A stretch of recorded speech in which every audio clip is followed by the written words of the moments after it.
บ่อรอคอยเฝ้าชมพระบารมีอย่างพร้อมเพรียงกัน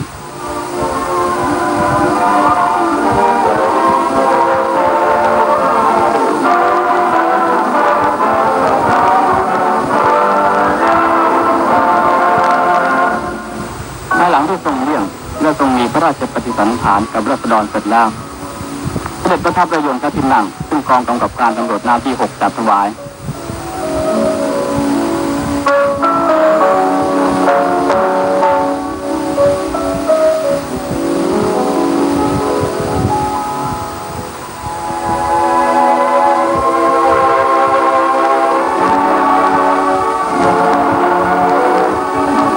พระที่นั่งล่องไปตามลำน้ำโขงจากอำเภอท่าบ่อทรงบันทึกภาพประชาชนที่พากันมาส่งเสด็จ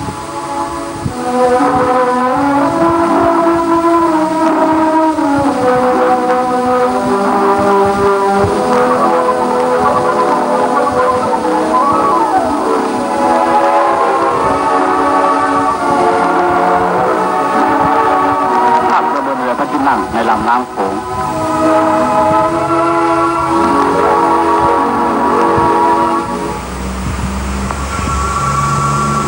เรือพระที่นั่งถึงจังหวัดหนองคาย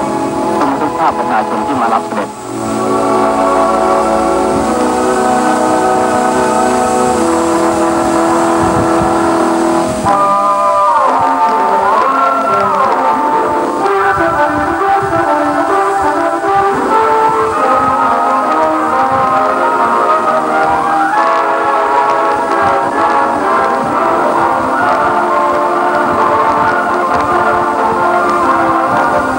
พระราชดำเนินขึ้นประทับเรือยนต์พระที่นั่ง